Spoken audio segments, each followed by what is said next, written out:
Hello friend, आप कैसे हो। आप सभी को आज का वीडियो में बहुत बहुत स्वागत है।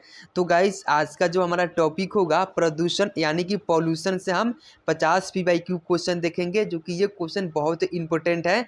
अगर आप किसी भी कम्पिटिटिव एग्जाम का तैयारी करते हैं तो आपके लिए बहुत ही इंपॉर्टेंट हो जाएगा, क्योंकि ये क्वेश्चन एग्जाम में बहुत बार पूछा हुआ है। तो गाइस, आपका फर्स्ट नंबर क्वेश्चन है, वायु प्रदूषकों का विश्वसनीय संकेतक है। तो फर्स्ट का आंसर हो जाएगा आपका ऑप्शन ए हो जाएगा, वायु प्रदूषकों का विश्वसनीय संकेतक लाइकेंस और मोस है। क्योंकि ये जो लाइकेंस और मोस होता है, तो जहाँ पे वायु प्रदूषित होता है वहाँ पे ये नहीं उगते हैं। तो आपका ऑप्शन ए करेक्ट आंसर हो जाएगा। 2 नंबर क्वेश्चन है, मोटर कार से उत्पन्न प्रदूषक जो मानसिक रोग पैदा करता है होता है। तो 2 का आंसर हो जाएगा आपका ऑप्शन सी हो जाएगा, ये पीबी, जो कि ये मोटर कार से उत्पन्न प्रदूषक गैस है और ये मानसिक रोग पैदा करता है। तो आपका आंसर हो जाएगा ऑप्शन सी। 3 नंबर क्वेश्चन है, कार्बन मोनोऑक्साइड एक प्रदूषक है क्योंकि ये हीमोग्लोबिन से संयोग करती है, इसलिए ये क्या है, तो ये कार्बन मोनोऑक्साइड एक प्रदूषक है। तो आपका आंसर हो जाएगा ऑप्शन डी। 4 नंबर क्वेश्चन है, मुख्य वायु प्रदूषक हैं। तो आपको बताना है इनमें से मुख्य वायु प्रदूषक हैं। तो 4 का आंसर हो जाएगा आपका ऑप्शन ए हो जाएगा CO, जो कि यह एक मुख्य वायु प्रदूषक है। तो आपका आंसर हो जाएगा ऑप्शन ए। 5 नंबर क्वेश्चन है, मुंबई और कोलकाता जैसे शहरों में प्रमुख वायु प्रदूषक हैं। तो 5 का आंसर हो जाएगा आपका ऑप्शन ए हो जाएगा। ऑप्शन ए में आपका CO और SO2, जो कि ये मुंबई और कोलकाता जैसे शहरों में प्रमुख वायु प्रदूषक CO और SO2 है। तो आपका आंसर हो जाएगा ऑप्शन ए। 6 नंबर क्वेश्चन है, निम्न में से कौन सा वायुमंडलीय प्रदूषक नहीं है। तो आपसे पूछा है नहीं है, वायुमंडलीय प्रदूषक नहीं है। तो 6 का आंसर हो जाएगा आपका ऑप्शन सी हो जाएगा, कार्बन डाइऑक्साइड, जो कि ये वायुमंडलीय प्रदूषक नहीं है। तो आपका आंसर हो जाएगा ऑप्शन सी। 7 नंबर क्वेश्चन है, हरित गृह यानी ग्रीन हाउस गैसेस कहलाने वाली गैस है। तो ये क्या क्या कहलाने वाले गैस है, तो यहाँ पे CFC, CO2 और CH4 और N2O, जो कि ये ग्रीन हाउस गैसेस कहलाने वाली है। तो आपका आंसर हो जाएगा ऑप्शन डी। 8 नंबर क्वेश्चन है, कौन सी गैस पृथ्वी पर हरित ग्रह प्रभाव में सर्वाधिक योगदान करती है। तो 8 का आंसर हो जाएगा आपका ऑप्शन सी हो जाएगा, कौन से गैस, तो CO2, जो कि ये गैस से हरित ग्रह प्रभाव में सर्वाधिक योगदान करती है। तो आपका आंसर हो जाएगा ऑप्शन सी। 9 नंबर क्वेश्चन है, मेट्रोपॉलिटन नगरों में प्रदूषण का मुख्य स्रोत है।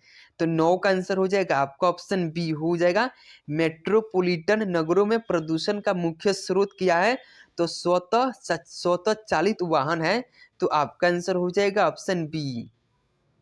10 नंबर क्वेश्चन है, निम्न में से कौन सी गैस हीमोग्लोबिन से संयोग कर रक्त में एक विषैला पदार्थ बनाती है।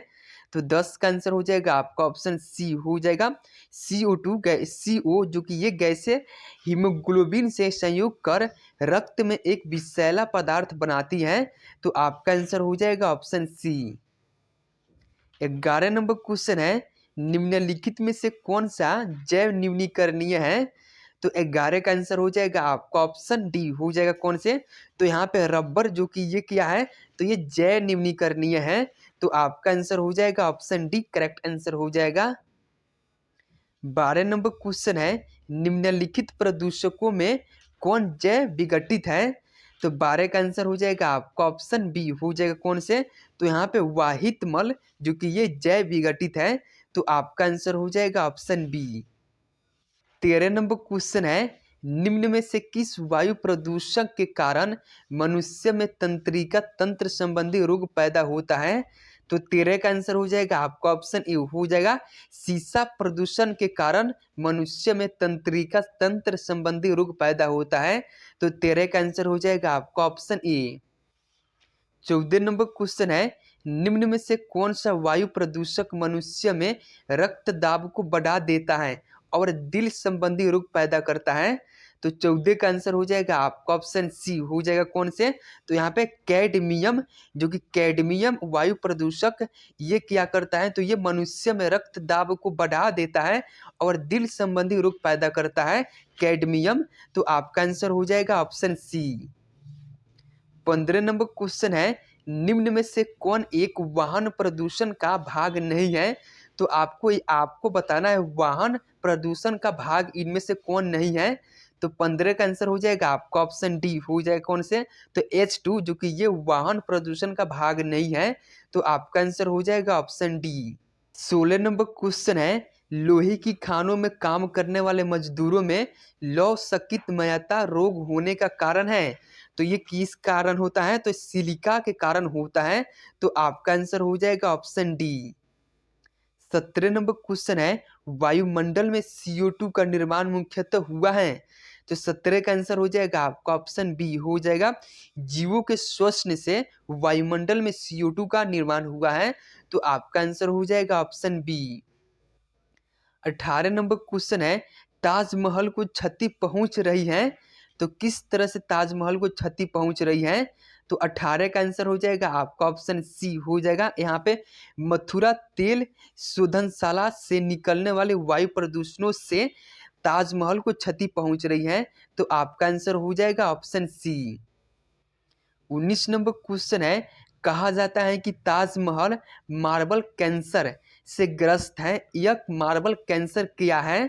तो 19 का आंसर हो जाएगा आपका ऑप्शन सी हो जाएगा।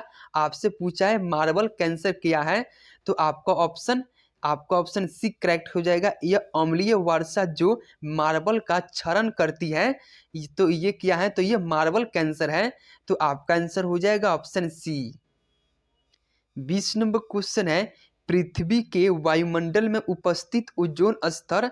तो ये ओजोन स्तर क्या करती है? तो ये पराबैंगनी किरणों के प्रवेश को कम करता है। ओजोन स्तर जो होता है, तो ये पराबैंगनी किरणों के प्रवेश को कम करता है। तो 20 का आंसर हो जाएगा आपका ऑप्शन ए। 21 नंबर क्वेश्चन है, मीना माता महामारी जिसके कारण 1965 में जापान में अनेक लोग मरे थे, पानी में इसके प्रदूषण के कारण हुए। तो जो कि पानी में इसके प्रदूषण के कारण क्या हुए थे? तो DDT हुए थे। तो आपका आंसर हो जाएगा ऑप्शन डी। 22 नंबर क्वेश्चन है, जल प्रदूषण को मापने हेतु निम्न में से कौन सी जांच की जाती है? तो 22 का आंसर हो जाएगा आपका ऑप्शन सी हो जाएगा। बायोमैकेनिक ऑक्सीजन डिमांड की जाती है, जो कि ये क्या की जाती है? तो ये जल प्रदूषण को मापने हेतु की जाती है। तो आपका आंसर हो जाएगा ऑप्शन सी। 23 नंबर क्वेश्चन है, DDT की होता है। तो DDT क्या होता है? तो 23 का आंसर हो जाएगा आपका ऑप्शन सी हो जाएगा। DDT जो कि ये अजीव अपघटनीय प्रदूषक होता है। तो आपका आंसर हो जाएगा ऑप्शन सी। 24 नंबर क्वेश्चन है, सूर्य से आने वाले हानिकारक पराबैंगनी विकिरणों से होता है। तो जो सूर्य से आने वाले हानिकारक पराबैंगनी किरणों से क्या होता है? तो इससे क्या होता है? तो इससे त्वचा का कैंसर होता है। तो आपका आंसर हो जाएगा ऑप्शन सी। 25 नंबर क्वेश्चन है, यदि जल का प्रदूषण वर्तमान गति से होता रहा तो अंततः क्या होगा? तो जल पादपों के लिए ऑक्सीजन के अणु अपर्याप्त हो जाएंगे। तो आपका आंसर हो जाएगा ऑप्शन सी। 26 नंबर क्वेश्चन है, नदियों में जल प्रदूषण की माप की जाती है। तो नदियों में जल प्रदूषण की माप किस तरह से की जाती है? तो 26 का आंसर हो जाएगा आपका ऑप्शन डी हो जाएगा। O2 की घुली हुई मात्रा से माप की जाती है। तो आपका आंसर हो जाएगा ऑप्शन डी। 27 नंबर क्वेश्चन है, निम्न में से कौन सी गैस वायु को प्रदूषित नहीं करती है? तो 27 का आंसर हो जाएगा आपका ऑप्शन ए हो जाएगा। CO2 जो कि ये गैस वायु को प्रदूषित नहीं करती है। तो आपका आंसर हो जाएगा ऑप्शन ए। 28 नंबर क्वेश्चन है, निम्न में से कौन एक वाहन प्रदूषण का भाग नहीं है? तो आपको बताना है वाहन प्रदूषण का भाग इनमें से कौन नहीं है। तो 28 का आंसर हो जाएगा आपका ऑप्शन 28 का आंसर आपका ऑप्शन ए हो जाएगा H2, जो कि ये वाहन प्रदूषण का भाग नहीं है। तो 28 का आंसर हो जाएगा आपका ऑप्शन ए। 29 नंबर क्वेश्चन है, ऊर्जा के किस रूप में प्रदूषण की समस्या नहीं होती है? तो 29 का आंसर हो जाएगा आपका ऑप्शन डी हो जाएगा सौर ऊर्जा से, क्योंकि इससे क्या होता है, तो इससे प्रदूषण की समस्या नहीं होती है। तो आपका आंसर हो जाएगा ऑप्शन डी। 30 नंबर क्वेश्चन है, निम्न में से कौन अधिकतम ध्वनि प्रदूषण का कारण है? तो 30 का आंसर हो जाएगा आपका ऑप्शन डी हो जाएगा कौन, तो जेट उड़ान जो कि ये क्या है, तो ये ध्वनि प्रदूषण का कारण है। तो आपका आंसर हो जाएगा ऑप्शन डी। 31 नंबर क्वेश्चन है, राष्ट्रीय पर्यावरण अभियांत्रिकी संस्था कहाँ स्थित है? तो 31 का आंसर हो जाएगा आपका ऑप्शन ए हो जाएगा कहाँ पे, तो राष्ट्रीय पर्यावरण अभियांत्रिकी संस्था कहाँ पे, तो ये नागपुर में स्थित है। तो आपका आंसर हो जाएगा ऑप्शन ए। 32 नंबर क्वेश्चन है, मानव जनित पर्यावरण प्रदूषण कहलाते हैं? तो मानव जनित पर्यावरण प्रदूषण क्या कहलाते हैं? तो 32 का आंसर हो जाएगा आपका ऑप्शन बी हो जाएगा क्या कहलाते हैं, तो परजैविक कहलाते हैं। जो कि यहाँ पे मानव जनित पर्यावरण प्रदूषण क्या कहलाते हैं, तो परजैविक कहलाते हैं। तो आपका आंसर हो जाएगा ऑप्शन बी। 33 नंबर क्वेश्चन है, वैश्विक तापन के फलस्वरूप हो सकता है? तो वैश्विक तापन के फलस्वरूप क्या हो सकता है? तो आपका आंसर ऑप्शन डी हो जाएगा, इनमें से सभी होगा, क्योंकि यहाँ पे क्या होगा, समुद्र तल में वृद्धि होगी और यहाँ पे फसल के स्वरूप में परिवर्तन भी होगा और तट रेखा में भी परिवर्तन होगा। क्योंकि वैश्विक तापन से पूछा है, तो अगर मान लो तापमान अधिक होगा तो बर्फ पिघलेंगे, तो क्या होगा, समुद्र तल में वृद्धि होगी और उसके बाद क्या होगा, जो कि ज़्यादा तापमान होगा तो फसल में भी परिवर्तन होगा। और उसके बाद क्या यहाँ पे सीम है कि तट रेखा में परिवर्तन, अर्थात जो बर्फ जो पिघलेंगे तो तट रेखा में भी परिवर्तन होगा। तो आपका ऑप्शन डी करेक्ट आंसर हो जाएगा, ये सभी होगा। 34 नंबर क्वेश्चन है, वायुमंडल में जिस ओजोन छिद्र का पता लगाया गया है वह कहाँ स्थित है? तो 34 का आंसर हो जाएगा आपका ऑप्शन बी हो जाएगा कहाँ स्थित है, तो ये अंटार्कटिका के ऊपर स्थित है। तो आपका आंसर हो जाएगा ऑप्शन बी। 35 नंबर क्वेश्चन है, निम्न में से कौन सी गैस वैश्विक उष्णता के लिए उत्तरदायी है?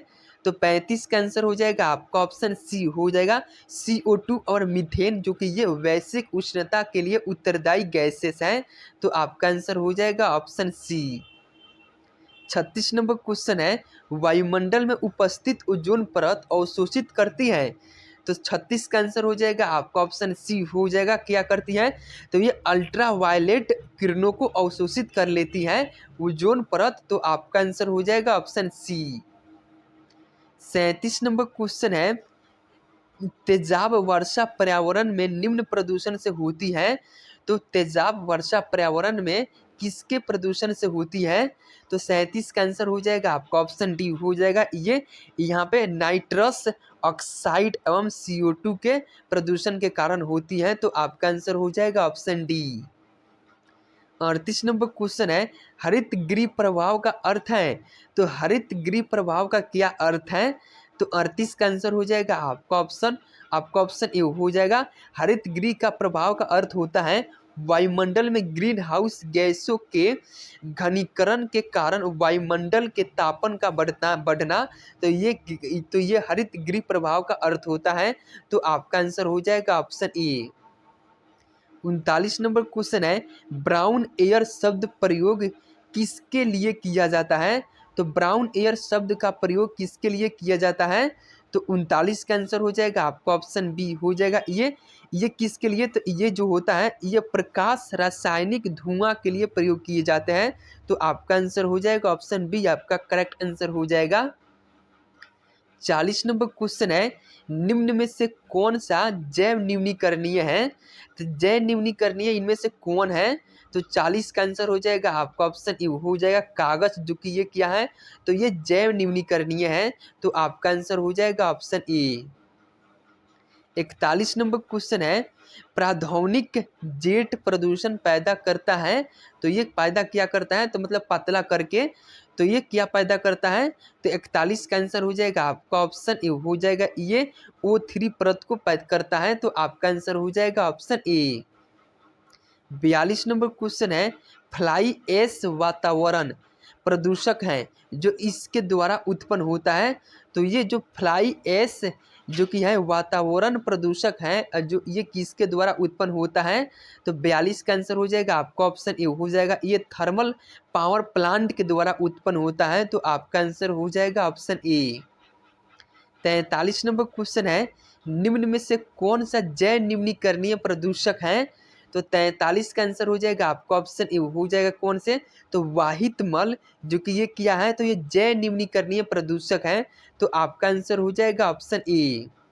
44 नंबर क्वेश्चन है, पेरोक्सी एसिटिक नाइट्रेट क्या है? यानी कि PAN क्या है? तो 44 का आंसर हो जाएगा आपका ऑप्शन सी हो जाएगा, ये क्या है?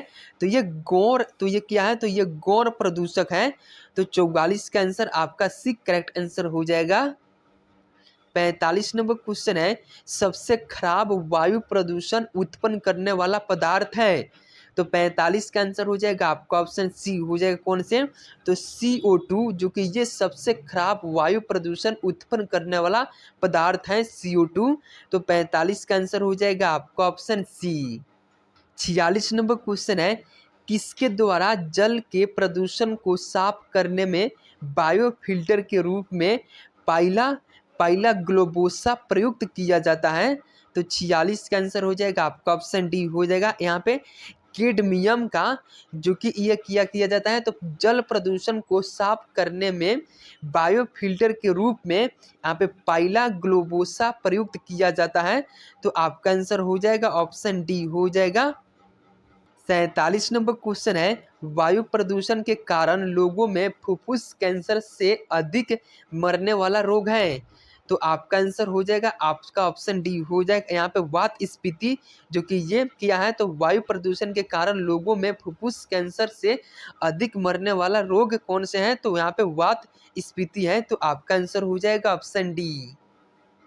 48 नंबर क्वेश्चन है, उर्वरक के अत्यधिक प्रयोग से होता है?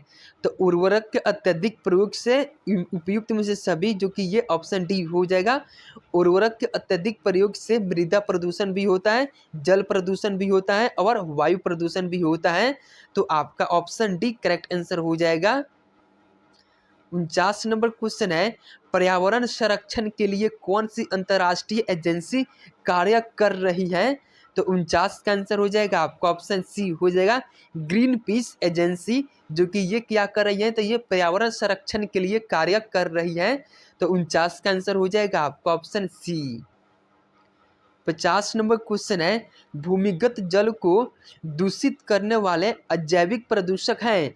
तो दोस्तों इस क्वेश्चन का आंसर आप लोगों को कमेंट बॉक्स में बताना है। तो गाइज अगर आप सभी को वीडियो अच्छा लगा हो तो प्लीज़ लाइक एंड सब्सक्राइब कर देना। ओके गाइज, फिर मिलते हैं बायोलॉजी के नेक्स्ट PYQ क्वेश्चन में।